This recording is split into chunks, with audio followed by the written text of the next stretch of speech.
Buenas tardes, ¿sí me escuchan? Bueno, primero que nada agradecerles que estén acá con nosotros. Yo sé que lo hacen voluntariamente.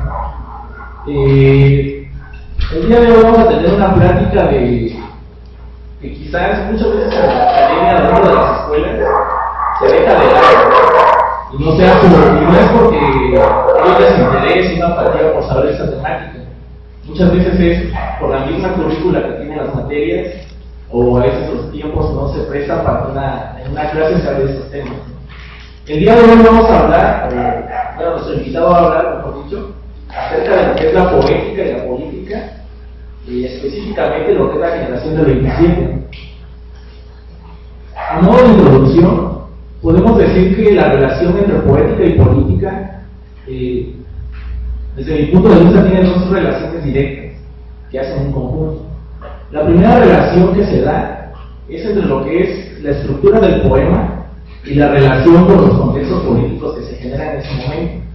Es decir, si el poema, como forma de expresión, sirve para expresar cosas de una persona, en este caso del poeta, de una realidad que él considera de una manera diferente, lo que va a hacer el poema en los contextos políticos no solamente es expresar, sino comprometerse. Entonces esa poesía más expresiva es una poesía que comprometida, en este caso con los hechos políticos. Esa sería la primera relación entre lo que es un poema y lo que es el contexto político. La segunda relación que encuentro en este punto es entre el poeta y los procesos y los contextos políticos.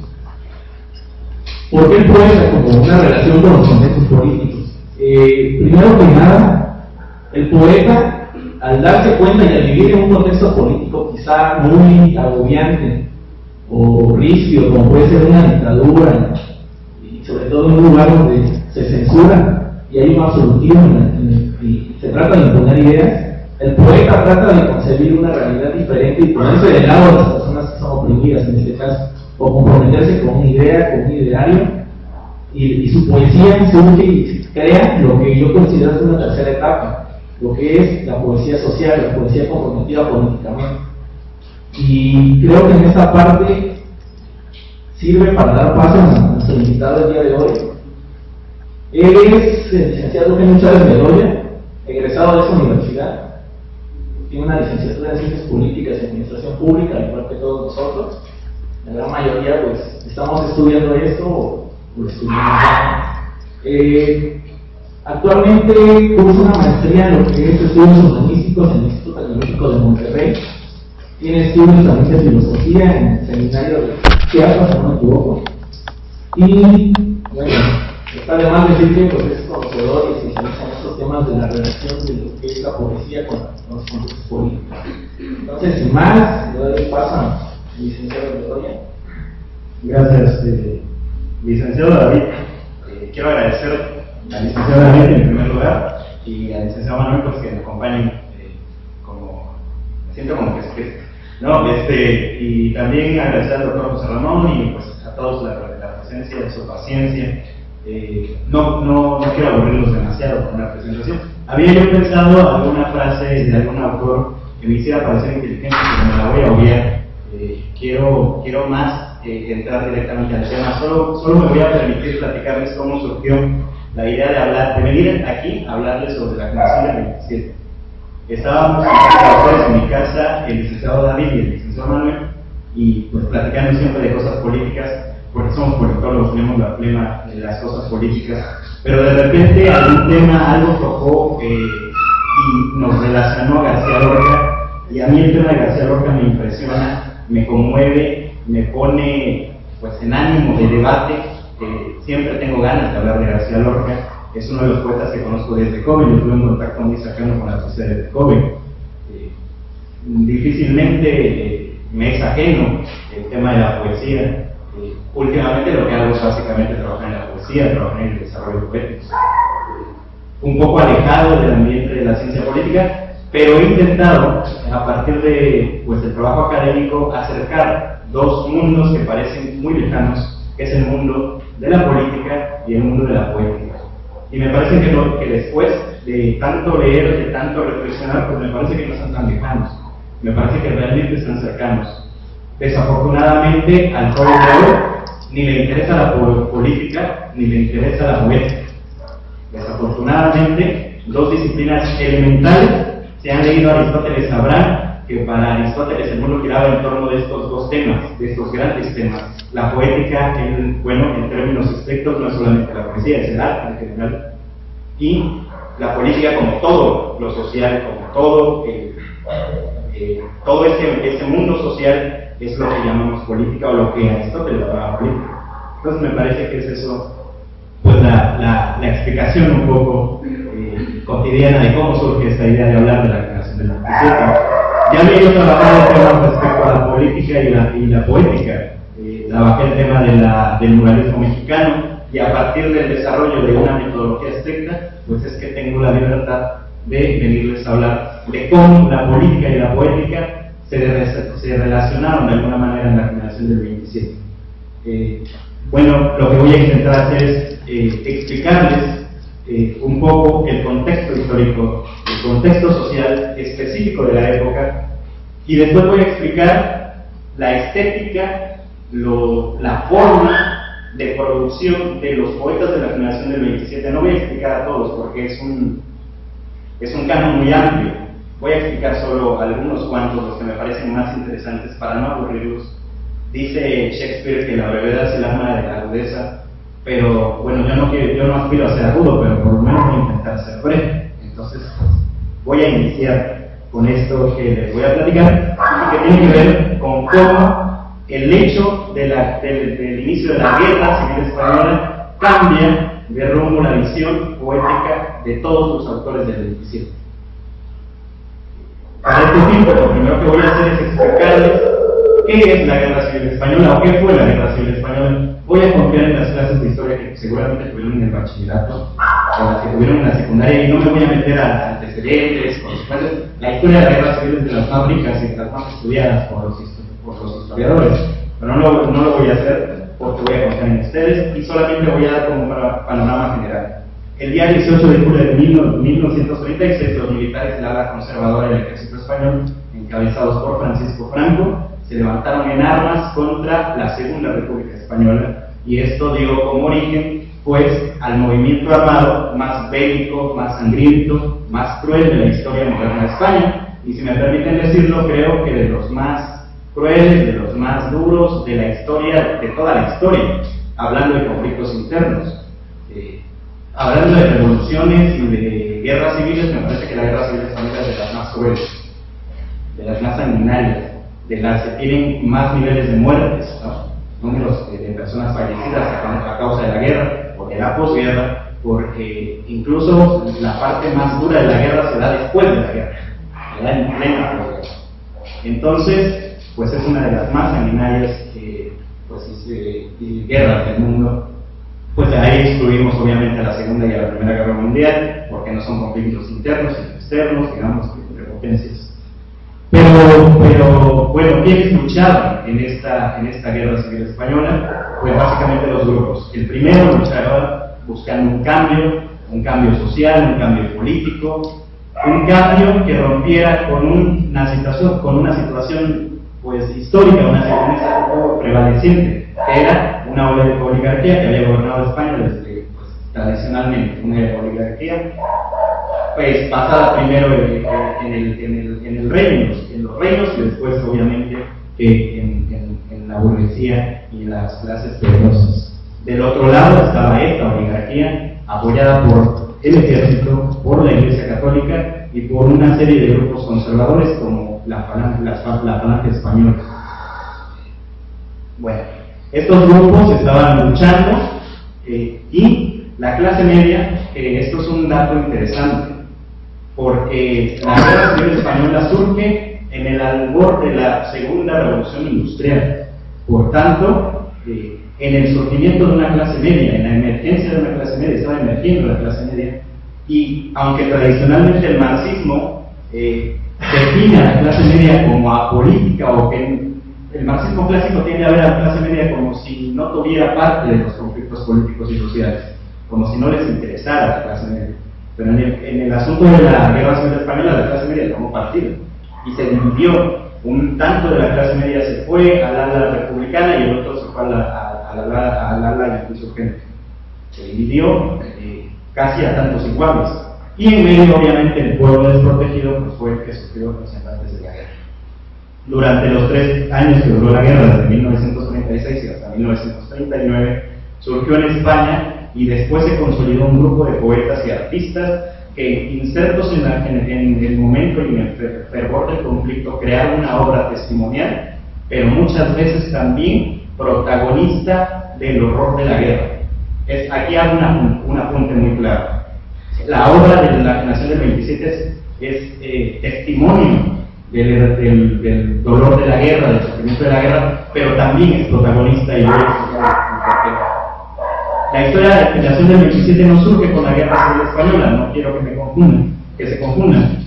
Surge un poco antes, surge precisamente en 1927. En 1927 se organiza una tertulia literaria para festejar el centenario del nacimiento de Góngora. En esa tertulia literaria que se organiza en el Ateneo de Sevilla, concurren algunos poetas, algunas promesas de la poesía que después serían parte de la generación del 27. Estas jóvenes promesas que estaban ahí leyendo sus poemas en esta tertulia literaria, pues entre los que estaba Federico García Lorca, estaba Jorge Guillén, incluso estaba Rafael Alberti. Y estos 3 poetas son, digamos, que los más característicos de la generación del 27 y estaban en ese momento, estaban festejando el centenario de Góngora, y digamos que ese es el hecho que hace que le llamemos generación del 27, el hecho de que se reunieron en 1927 para festejar el centenario de Góngora. En esta parte yo me voy a permitir abordar una metodología para explicar el por qué usar el término generación. En sociología el término generación es muy frecuente. Voy a permitirme tomar algo de permiso.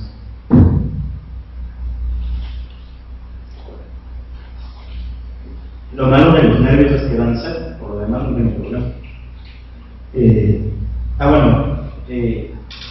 Hay una polémica académica, decía yo, sobre el término generación, y les decía yo que los sociólogos utilizan el término generación para explicar pues ciertos periodos de tiempo y ciertos cambios en las estructuras sociales. También en la ciencia poética pues se utiliza el término generación y se utiliza para señalar pues también cambios en la estructura, cambios en el sentido del movimiento, cambios en la estética o el cambio en una corriente literaria. Entonces, cuando hablamos de generación del 27 tenemos que ser capaces de identificar esos cambios, ¿no?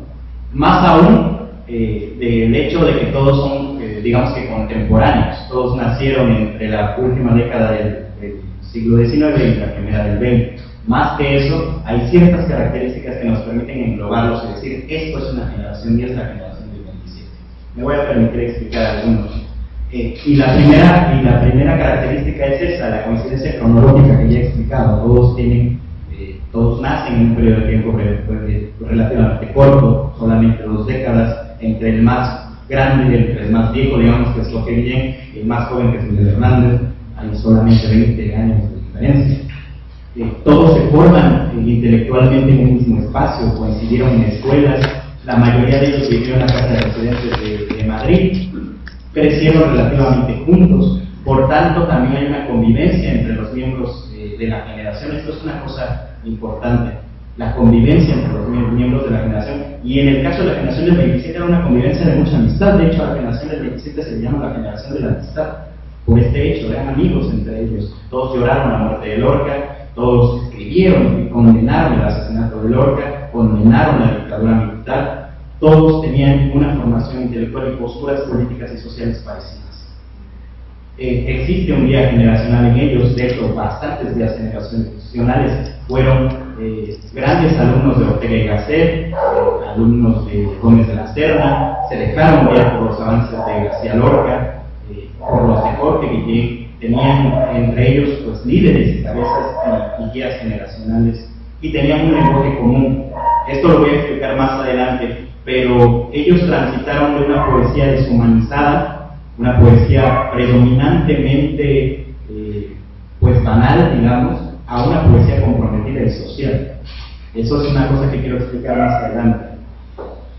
el último punto es, y es un punto que menciona Julius Petersen, que es el que crea la metodología para identificar a las generaciones literarias, es alzarse en la decadencia de la generación anterior, es decir, creer que la generación que te sucede es una generación caduca que ha degenerado la literatura. En el caso de la generación del 27 no sucede. Ellos no se alzan en contra de la generación anterior, es decir, la generación del 98, no. Ellos se creían deudores de la generación del 98. Ellos veían en Ortega y Gasset, veían en Gómez de la Serna, como había dicho, a maestros de los cuales podían aprender en el propio Antonio Machado. Entonces eso es, digamos, que las características generales que permiten identificar a este grupo de poetas en la generación del 27. Pero esta clasificación no solamente se restringe a la poesía. Yo he dicho hace un rato que la poética no se restringe al hecho del poema o al hecho poético. La poética va a englobar, sí, la poesía, pero no solo contiene la poesía, sino que desborda la poesía y va a englobar otros campos del arte. Por eso es frecuente escuchar que personas como Salvador Dalí o Pablo Picasso están incluidos en la generación del 27, y ellos no eran poetas, de hecho no hacían literatura, hacían pintura, eran pintores. Bueno, Salvador Dalí por ahí sí tiene una flema literaria bastante amplia. De hecho, ya en esta época es mucho más conocido su lado de escritor que su lado de pintor, salvo la pintura esta de los cuadros de los relojes derretidos. Pues casi nadie conoce la obra de Salvador Dalí y las Chupa Chup, creo. Y también se incluye a personalidades como Luis Buñuel, que era cineasta y que en tiempos de la Guerra Civil Española, pues como todos sabemos, pues se exilia a México, ¿no? Y también trasciende fronteras geográficas. No solamente son poetas españoles, frecuentemente también se menciona al chileno Pablo Neruda entre la generación del 27. Entonces, digamos que el canon de personajes, de autores que podemos mencionar en la generación del 27 es bastante amplio, es de los más ricos. Existe un gran catálogo de autores que pertenecen a la generación del 27 o que perfectamente podríamos englobar en la generación del 27. Lo que voy a hacer ahora, después de haber aclarado básicamente las características generales de la generación del 27, es hablar sobre su evolución estética. Aquí esta parte sí es muy he intentado ver los términos poéticos por consideración, porque entiendo que todos aquí somos politólogos, entonces por esa consideración a nuestra ciencia, pues no voy a profundizar en algunos términos que tal vez parezcan desconocidos, y los que sean necesarios pues los voy a intentar explicar, y me voy a ir muy rápido. Lo que quiero es explicar cómo cambia la estética de la generación del 27 a partir de un hecho concreto, la Guerra Civil Española, porque esa es mi hipótesis. Mi hipótesis es que la Guerra Civil Española hizo que la estética de la generación diera un viraje, cambiara el rumbo que tenían, y entonces voy a explicarlo de esta manera. Voy a construir una línea imaginaria entre la poesía anterior a la Guerra Civil Española y la guerra después de la Guerra Civil Española, la poesía después de la Guerra Civil Española. ¿Sí?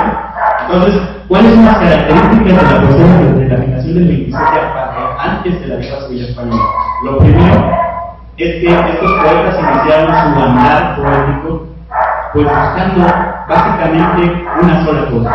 Yo he dicho aquí que no se alzaron en contra de la generación anterior, y de hecho no se alzaron en contra de ninguna generación.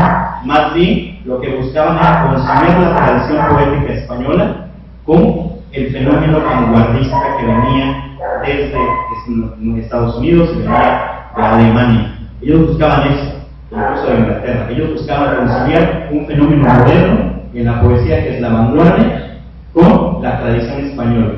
Y entonces lo primero que hicieron ellos fue releer la tradición poética española, y encontraron en Góngora, encontraron en Becker, encontraron en Machado, pues esa fuente de inspiración y ese tipo de poeta que buscaban ser. En Góngora encontraban pues al poeta libre que construye su propia poesía a partir de su propia vida. En Becker encontraron el trabajo duro que procura la poesía. En Antonio Machado encontraron los temas que iban a nutrir la poesía, y también se influenciaron del modernismo y de Rubén Darío y de muchas otras corrientes anteriores al movimiento del 27, y también conciliaron el fenómeno de vanguardias. Es un fenómeno que tienen tiempo, tienen que estudiarlo. Hay un autor que es imperdonable que una persona no haya leído, que es Jorge Luis Borges, y Jorge Luis Borges era el autor de vanguardias. Entonces, para poder entender a plenitud lo que era Borges, pues hay que entender que era la vanguardia literaria. Y entonces, pues adoptaron como forma de vanguardia algo que se conoce como el ultraísmo. El ultraísmo busca, pues, un poco desarraigar a la poesía del ambiente social. La poesía no tiene por qué estar inserta en el ambiente social, o por qué tiene que contribuir en el ambiente social. Creo que aquí se note algo. Ellos adoptaron en primer momento una corriente literaria llamada ultraísmo, que pugna por no meterse en asuntos sociales, por no meterse en asuntos políticos, más bien que se basta a sí misma. La poesía se fundamenta a sí misma, se motiva a sí misma para crearse. Y pues tenían ahí un gusto por el mundo moderno y por las cosas urbanas, por los trenes, por la velocidad, por las máquinas, y eran los temas que nutrían a su poesía. En una crítica muy dura de Pablo Picasso, él dirá que eran temas banales, ¿no? El coche que va a 1000 por hora, los bares en las grandes ciudades, pero esos eran los temas que nutrían a su poesía primero. Pero después de este fenómeno, lo que se da es, en primer lugar, que tiende del ultraísmo a pasar al surrealismo francés. El surrealismo francés estaba muy emparentado con el comunismo ruso, y esa es, digamos, que la primera influencia y el primer viraje previo a la Guerra Civil Española. Su primer viraje es que pasaron del ultraísmo, que voy a nombrar al ultraísmo como deshumanizante porque intenta alejarse de los temas que preocupan al ser humano, para acercarse a otra visión que es el surrealismo, que es un poco más entregada a las preocupaciones del hombre y a la preocupación política. Entonces transitaron en un periodo muy breve de tiempo que les gustó, unos 5 años, desde el desdén por los temas políticos hasta la necesidad de escribir temas políticos. Eso ya en los albores de la guerra.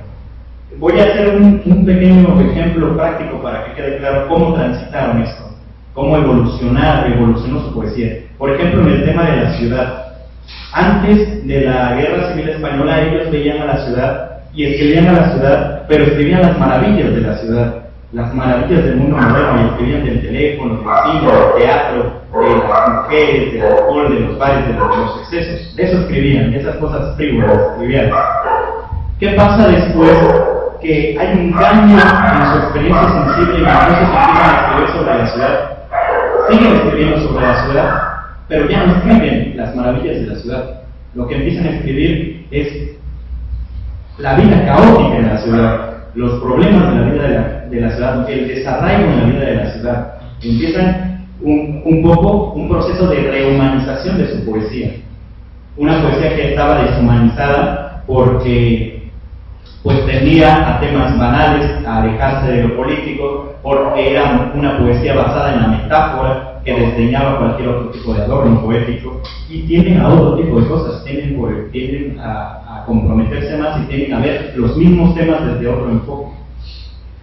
De ese tiempo podemos encontrar por lo menos 2 libros interesantísimos: El hombre deshabitado, de Rafael Alberti, y Poeta en Nueva York, de García Lorca. En Poeta en Nueva York, de García Lorca, él tiene un poema que se llama Aurora, la Aurora, y en ese escribe, y cito a Lorca: la luz es sepultada por cadenas y ruidos, el impúdico reto de ciencias y países. Por los barrios hay gentes que vacilan insomnes como recién nacidas en un naufragio de sangre. Y hay un último elemento en la poesía, de la generación del 27, y ya lo he mencionado: su gusto por lo popular. Lo genial, lo interesante de la generación del 27 es que tenían un gusto por la forma tradicional poética española, no por las corrientes literarias, sino por, digamos, que la forma popular, esas cosas que el pueblo canta, ¿no? Por ejemplo, si hablamos de Oaxaca, pues una forma popular de poesía podrían ser, por ejemplo, las coplas que cantan en el istmo, en la costa, ¿no? Esas cositas a veces picarescas y a veces con un sabor más morbosón, son formas tradicionales y populares.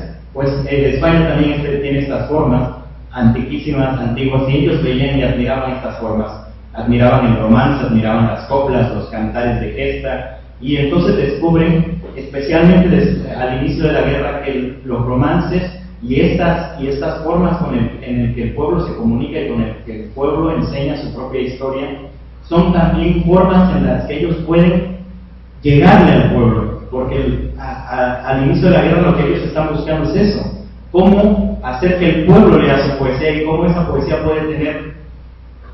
puede ser un factor en la guerra. Muchos al inicio de la guerra lo que empezaron a hacer es poesía panfletaria, poesía para ser leída en los campos de batalla, para ser declamada en los campos de batalla, para ser cantada por los soldados en el campo de batalla. Poesía que simbolizara algo y que fuera fácilmente aprendida por la gente. Entonces optaron por el romance, optaron por los cantares, por las coplas tradicionales. Entonces, digamos que por lo menos en la etapa primera, en la etapa previa a la guerra, lo que ellos hicieron fue pues combinar muy bien la tradición con la innovación, pensando primero en el ultraísmo y después con el surrealismo francés. Se vieron influenciados por grandes autores como Ortega y Gasset. Ortega y Gasset tiene un gran libro, un gran ensayo que se llama El ensayo sobre la deshumanización del arte. En este ensayo, Ortega y Gasset habla sobre lo que tiene que ser el arte de vanguardia, un arte minoritario, lúdico, intrascendente, en el que predomina la ironía y la metáfora, y ellos en su fase ultraísta, en la fase deshumanizada de su poesía, pues tomaron estas características de Ortega y Gasset como las características que debería de cubrir su poesía. Entonces, pues básicamente, al principio en la fase ultraísta lo que ellos veían es que el arte se motiva a sí mismo para hacer arte.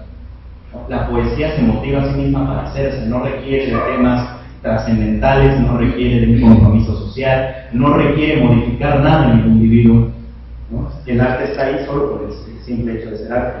Pero esto cambia, ya lo dije, primero por el contacto con el surrealismo francés y después por el contacto pues con la vida diaria, con los albores de la guerra, con los conflictos. Antes de la guerra lo que había era una tensa calma de dos polos que estaban confrontados, el de los republicanos que gobernaban y los insurrectos que querían recuperar el poder que habían perdido. Y también sufren pues la influencia de grandes poetas hispanoamericanos como César Vallejo, como Pablo Neruda. Esta influencia, especialmente la de Pablo Neruda, hace que rompan de una vez con el ultraísmo. Pablo Neruda pues siempre pugnó más por una poesía comprometida, por una poesía muy social. Pablo Neruda, de hecho, llega a España siendo cónsul de Chile en España con un compromiso social que trascendía su poesía, pero que estaba inserta en su poesía. En esos años él había escrito el Canto General, que yo creo que es su obra más comprometida y más dura. Él cuenta que escribió el Canto General a partir de una visita que hace a unas minas en el sur de Chile y descubre la pobreza, y cuando descubre la pobreza pues tiende a cantar a la pobreza de Chile. Y eso es lo que hace que se comprometan más con el ambiente social. Y esta influencia de Pablo Neruda los entrega primero al compromiso social y después a adherirse a la República, a la defensa de la República. Voy a citar aquí a Damaso Alonso, que él veía ya en 1936 lo que era el viraje, el cambio que tenían estos poetas de la generación del 27, y abro la cita de Damaso Alonso. Poco a poco se ha producido que los mismos poetas tachados de poco humanos vuelven los ojos a la profunda raíz de inspiración poética y no entran en el tema directamente personal ni el tono apasionado. Más aún, en algunos el tono de voz se lleva hasta el énfasis propio. Cierro la cita de Damaso Alonso. Entonces lo que se da es un cambio, y ese cambio es un cambio muy comprometido en algunos, en otros más tenue, digamos que los primeros en comprometerse con la causa republicana son Rafael Alberti y Emilio Prados. Son los primeros que se entregan a la causa republicana. De hecho, son los primeros en escribir poesía republicana, poesía de guerra, poesía comprometida con esa posición, con la izquierda más bien. En el caso de Alberti es mucho más de izquierda. Hoy en día hay una polémica sobre el papel que tuvo Alberti en la guerra. Si a ustedes les interesa esa polémica, tiene que ver con que muchos creen que Alberti tuvo parte en las ejecuciones y las torturas de la guerra. Entonces es interesante explicar y adentrarse a este punto. En el caso de García Lorca, pues al principio su postura política era más al hecho de acercarse al pueblo, no tanto acercarse a lo político.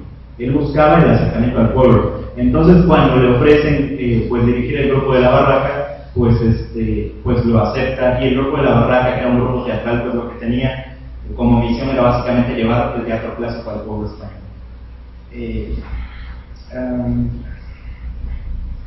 Pues poco a poco, digamos que los poetas de la generación del 27 pues, se acercaron más al ámbito político. García Lorca en ese entonces declararía sobre la pregunta sobre la teoría del arte por el arte, la que había defendido antes, y voy a citar a García Lorca, decía: ese concepto del arte es una cosa que sería cruel si no fuera afortunadamente justa. En este momento dramático del mundo, el artista debe llorar y reír con su pueblo. Hay que dejar el ramo de azucenas y meterse en el fango hasta la cintura para ayudar a los que buscan las azucenas. Cierro la cita de García Lorca. Y con esto García Lorca está sepultando el ultraísmo y está sepultando toda esta corriente de, digamos, literaria que busca desarraigarse del ambiente político, y de hecho está adoptando una postura política. Esta nueva postura política los hace pues de alguna manera pues sufrir las consecuencias de la censura, las consecuencias de un momento difícil y conflictivo en la historia de España. Muchos de ellos serán encarcelados, otros perseguidos hasta el exilio, y otros más perderán la vida, como en el caso de García Lorca, que fue asesinado a causa de su pensamiento político, y más tarde la de Miguel Hernández. Los demás poetas, los que no fueron perseguidos, encarcelados o asesinados, parten hacia el exilio, y en el exilio poetas como Alberti, poetas como Emilio Prados crean otro tipo de poesía. No la poesía militar, no la poesía combatiente, combativa.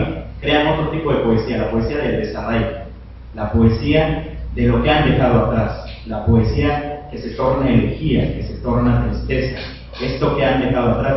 Alberti, durante los años del conflicto, solo escribió los años que pasó en el exilio, solo escribió poesía añorando a la España que había dejado atrás.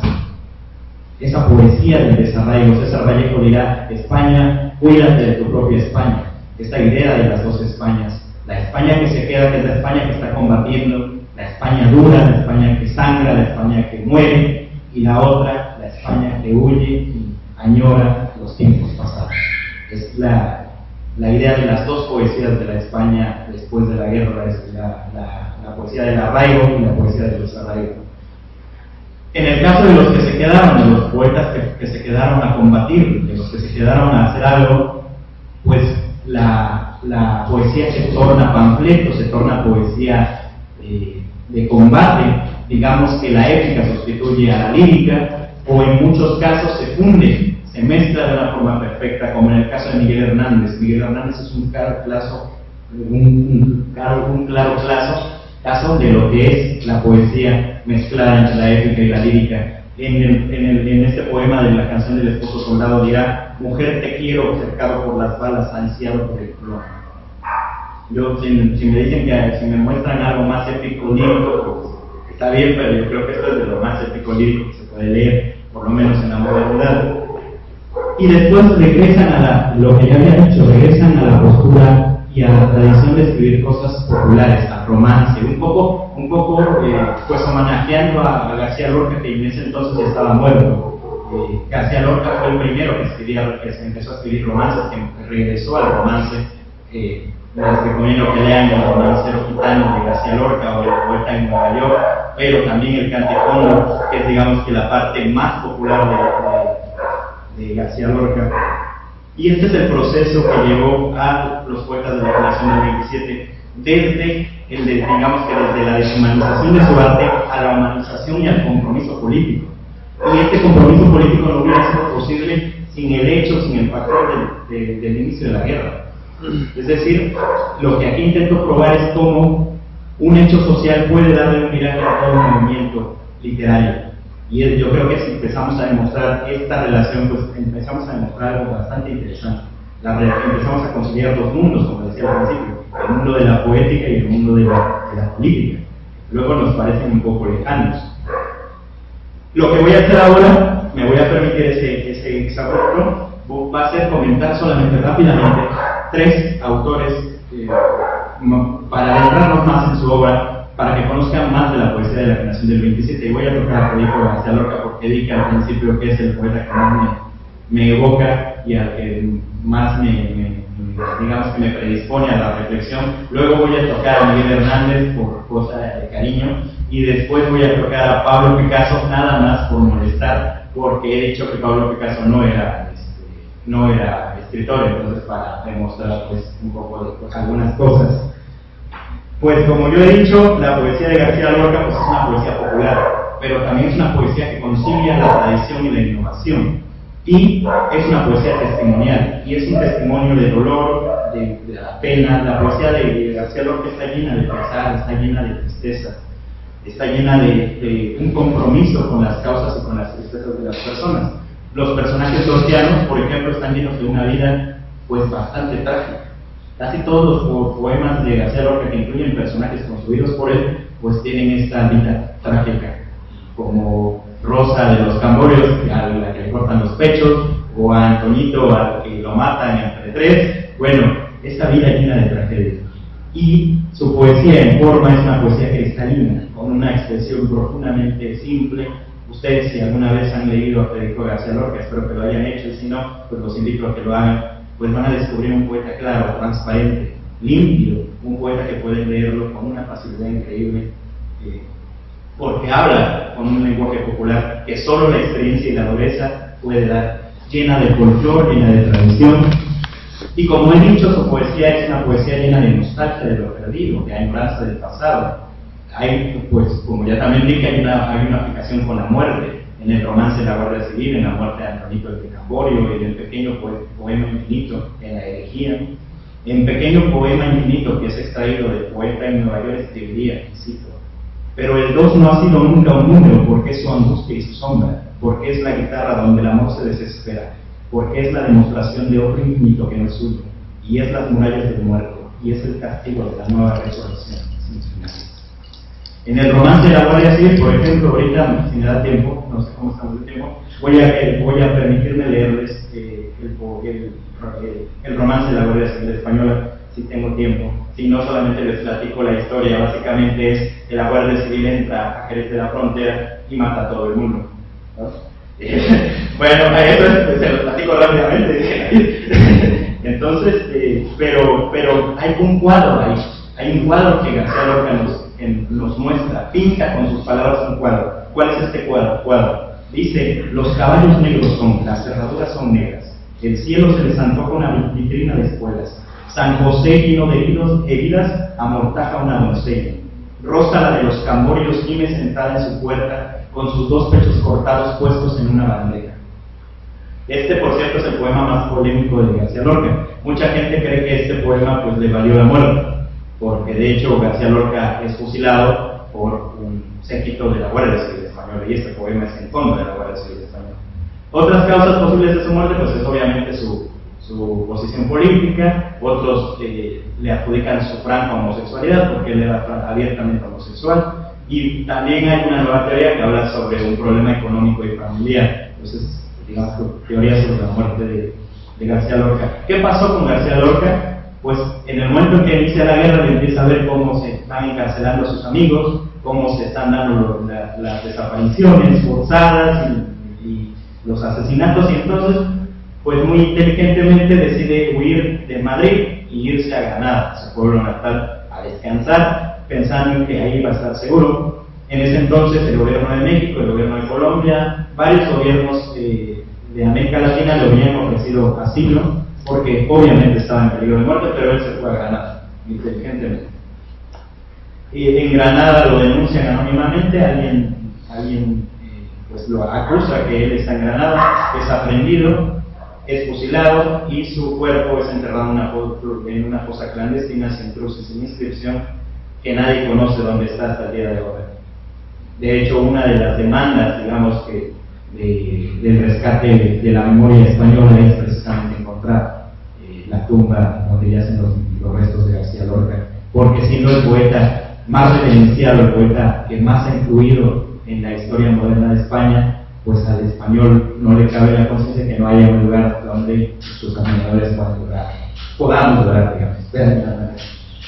Paso a Miguel Hernández y lo voy a pasar rápidamente, no tan rápido como se debe para que no se aburra, pero sí muy rápidamente para lo que ha hecho, porque es el poeta más poesía, más abundante de la generación del 27.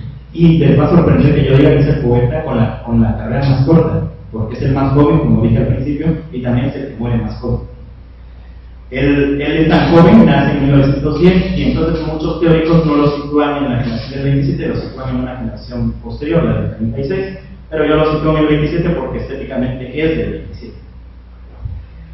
Su poesía además es la más dolorosa, la más trágica, es la que más duele, es una poesía completamente desesperada, es una poesía dolorosa, es una poesía que habla de la tragedia, del existir diario, de la pobreza. En Rayo que no cesa, el libro de él, El rayo que no cesa, en el soneto 13 dirá: mi corazón no puede más de triste, con el flotante espectro de un ahogado vuela en la sangre y se hunde sin apoyo. En el 15, uno de los versos que más me encantan de Hernández es: me llamo Barro, que Miguel me llama, soy un triste instrumento del camino, más mojado que el rostro de mi llanto. El dolor de su infancia permea su primer poesía. Él es obligado a dejar los estudios para dedicarse a pastorear ovejas y cabras. Su padre lo obliga a dejar los estudios. Y eso lo muestra en su poesía más temprana, en El niño violutero, en esta poesía que se llama El aire al aire por el aire. Él muestra este dolor que le causó pues tener que dedicarse al trabajo desde muy pequeño y dejar los estudios por esta causa. Entonces él empieza a formarse en la poesía, digamos, autodidactamente. Gracias a Ramón sí ya tiene contacto con los libros, con Góngora y con todos estos poetas antiguos, digamos que del pasado, y entonces él empieza a escribir una poesía llena de imágenes antiguas. Digamos que su poesía primera es una poesía muy católica y muy romántica, es profundamente romántica. Yo diría que cae a veces en el cursi, pero su poesía primera es así. Y después se vuelve más comprometida y beligerante, especialmente después de la Guerra Civil Española. Cuando estalla la guerra, Hernández se alista en el ejército, se convierte en un soldado más del ejército, y la función que le dan en el ejército es escribir poesía para ser difundida en los campos de batalla, para que sea recitada en el campo de batalla. Anteriormente cité la canción del esposo soldado. Esta canción del esposo soldado nace de esta necesidad, y así pues la poesía que él empieza a escribir a partir del 36 pues es una poesía acercada, digamos, que pues a la visión de la guerra, como siendo el soldado. Al finalizar la guerra, pues él es el poeta de la generación que más ha producido, por esta razón de que he comentado, porque empezó a escribir poesía beligerante, auspiciado por el propio ejército. Pero al finalizar la guerra ha enfermado terriblemente, está completamente enfermo, su salud está mermada, y además pues empieza un periodo de su vida en el que es apresado constantemente. La guerra la ganaron los insurgentes, Francisco Franco instauró la dictadura, y entonces pues Hernández, que había peleado al lado de los republicanos, pues es constantemente puesto en la cárcel, que algunas veces sale, algunas veces permanece más tiempo. En alguna ocasión Pablo Negro volvió a salir gracias a la intervención de Pablo Negro. Luego es vuelto a poner preso, y cuando está en la cárcel él sufre la mayor alegría y la mayor tragedia. Primero, el nacimiento de su primer hijo, y después la muerte de su primer hijo. Y además la frustración por plasmada en la poesía de no poder ir para su hijo. Eso lo marca terriblemente, y a partir de ese dolor, pues su salud se va más mermada, enferma de tifus, después de tuberculosis, y finalmente muere en la cárcel. El dolor había consumido su poema poética y había consumido su vida. En el poema anímico escribe: te has negado a cerrar los ojos, muerto mío, abiertos ante el cielo como dos golondrinas, su color coronado de junios, ya el rocío alejándose a ciertas regiones matutinas. En umbrío por la pena dice: no podrá con la pena mi persona, rodeada de penas y de cargos, cuánto penar para morirse uno. Bueno, con eso termino Miguel Hernández, y me voy a pasar rapidísimo, ahora sí lo prometo, me voy a pasar rapidísimo a Pablo Picasso, y quiero hablar de Pablo Picasso porque es lo más iconográfico y lo más claro que puedo explicarles. Ya he dicho que Pablo Picasso no es escritor, pero entonces, ¿por qué lo incluyen en la generación del 27? Bueno, voy a hablar de un caso muy concreto, que es el caso de su cuadro El Guernica. El cuadro de Guernica también es conocido como la muerte de Dios. De hecho, a mí me ha inspirado en ese sentido, en el sentido de la muerte de Dios. Y esta obra monumental de Pablo Picasso, y digo monumental porque es enorme, es una de las más grandes de Picasso, digamos que de las más grandes, hablando del cubismo y hablando del surrealismo, pues está influenciada por una tragedia de la Guerra Civil Española. Este cuadro habla sobre el bombardeo del pueblo del Guernica que Francisco Franco mandó a hacer en 1957. En el bombardeo, pues la ciudad es arrasada con la facilidad de la Italia fascista, con las armas fascistas. Francisco Franco manda a arrasar el pueblo del Guernica, matando a mujeres y niños por igual. Todo el pueblo es arrasado en muerte. Y entonces, pues Pablo Picasso pinta los horrores de esta tragedia en el cuadro que ha titulado El Guernica. Y los comentaristas de Picasso pues dicen que Picasso lo pintó con realmente furia, con realmente enojo por la guerra. El cuadro está pintado en solo blancos y negros, es un cuadro tristísimo cuando lo ven. Y las figuras que muestra pues están todas destrozadas. El cuadro en sí, cuando lo ven, pues representa la imagen del bombardeo del Guernica. Hay una bombilla que significa la bomba y todo lo demás es destrucción. Pero si nos vamos al análisis semiótico, si nos vamos al análisis de cada figura, vamos a encontrar algo muy interesante. Picasso plasma en esta figura la idea de las dos Españas, la idea que ya he mencionado. La primera España es la España bestial, la España sangrienta, la España de lucha, la España guerra. Esta España está pintada en forma de un toro. La España noble, la España buena, la España que sufre, la España que sale adelante a pesar del sufrimiento, está pintada en un caballo. El toro es el único personaje de todo el cuadro que está ileso, que no tiene ninguna herida, y el caballo está atravesado por una lanza. Ese es el cuadro de Picasso. Del lado izquierdo, del lado derecho del cuadro, abajo del toro, aparece una niña o una mujer con su niño muerto en brazos. Ese es el cuadro, digamos, de Picasso. Y este cuadro, a través de los años, ha ido simbolizando el horror de la guerra. Hoy, las personas que conocemos el cuadro, cuando vemos el cuadro pensamos en el horror de la guerra. Y es iconográficamente un símbolo de ya basta de la guerra. Paremos la guerra, paremos las guerras injustas y paremos la batalla de la guerra. Les voy a platicar un ejemplo pues digamos que muy moderno, muy actual. En el año 2003, George Bush va a la ONU, va al Consejo de Seguridad de la ONU, para pues justificar la guerra contra Irak. En el Consejo de Seguridad de la ONU, los que han ido, yo no he ido, dicen que en la sala hay una reproducción del cuadro de Picasso, de Guernica. Pues cuando George Bush va a la sala del Consejo de Seguridad de la ONU para hablar sobre los motivos de la guerra de Irak, el cuadro está apagado. Y pues, ¿qué más podemos hablar del poder de un cuadro que el presidente de la nación más poderosa del mundo tiene que hablar en las circunstancias del cuadro tapado? Es decir, la imagen, el poder de la imagen, una imagen que habla de no contra que no haya guerra, que la guerra es cruel, que la guerra es brutal, que la guerra es asesina por naturaleza. Ese cuadro que simboliza tanto tiene que ser tapado para que el presidente de la nación más poderosa hable, porque frente al cuadro él no puede hablar sobre los horrores de la guerra y justificar la guerra. Y me parece que ese es un claro ejemplo del poder, del símbolo, del poder del arte. Yo creo que cuando encontremos eso, el poder del arte, cuando encontremos que el arte sirve para eso, entonces habremos ganado mucho. Desafortunadamente, en estas épocas, pues los artistas pues, están más metidos en esto de hacer arte por hacerlo y no por comprometerse con las causas sociales. Y a mí siempre me viene a la mente un verso de Gabriel Celaya que dice: la poesía es un arma cargada de futuro. Es un arma cargada de futuro expansivo, como que te apunto al pecho. Es acero que se forja como el herrero forja el acero. La poesía se arma para tener una función social. Yo creo que esa es la reflexión que podemos tener el día de hoy. La poesía está al servicio de las causas, pero tenemos que traerla a la actualidad, porque ahora mismo casi nadie lee poesía. Casi ninguna persona que lea lee poesía. estamos más metidos en el ensayo. Hoy estamos en la era del ensayo. Y yo no tengo nada contra el ensayo, me parece una gran forma de comunicación, pero pues a consecuencia hemos entrado y hemos metido la poesía en total crisis. La gente no conoce la poesía, no conoce ni autores contemporáneos de ella. Difícilmente podemos decir, alguno de ustedes decirme 3 autores de poesía contemporáneos que vivan y que estén activos al día de hoy, porque la poesía permanece muy alejada de nosotros. Y con eso termino. Yo creo que nos hace falta personajes como García Lorca, como Alberti, como Miguel Hernández, como Picasso, obviamente como Neruda. Yo creo que nos hace falta ese tipo de personas.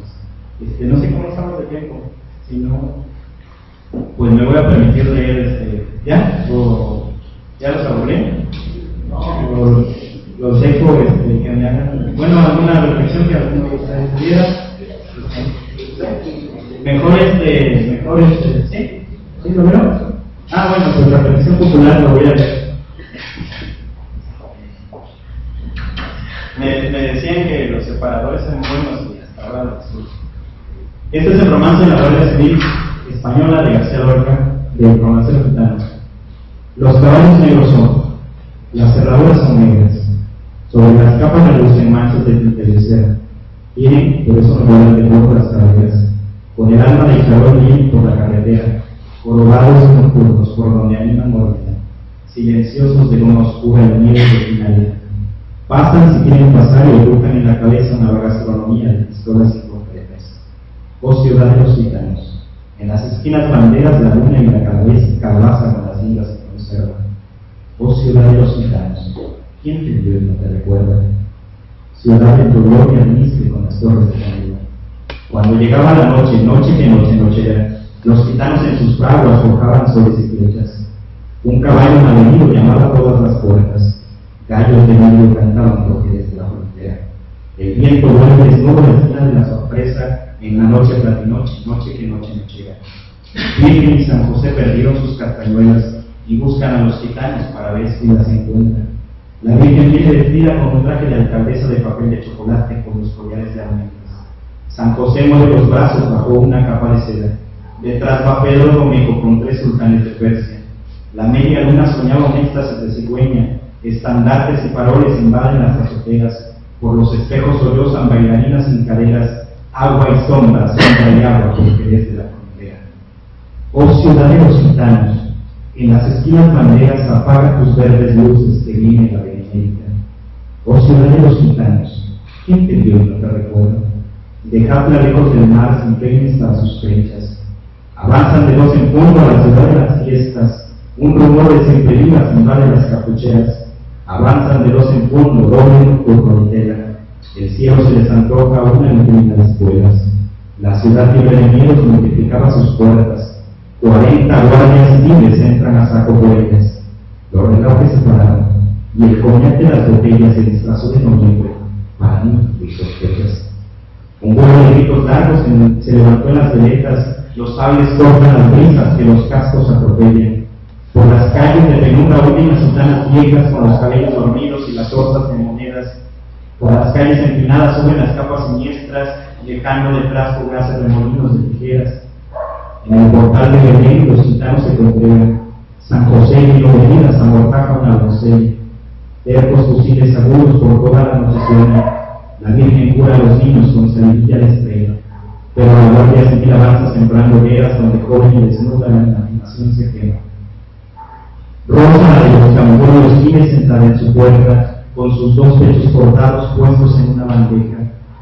Y otras muchachas corrían perseguidas por sus trenzas en un aire donde estallan rosas de color negra. Cuando todos los tejados eran surcos en la tierra, el alma meció sus hombros en largo perfil de piedra. Oh ciudad de los gitanos, la guardia civil se aleja, por un túnel de silencio mientras las llamas te cercan. Oh ciudad de los gitanos, ¿quién te vio y no te recuerda? Que te busquen en mi frente, juego de luna y de arena. Gracias.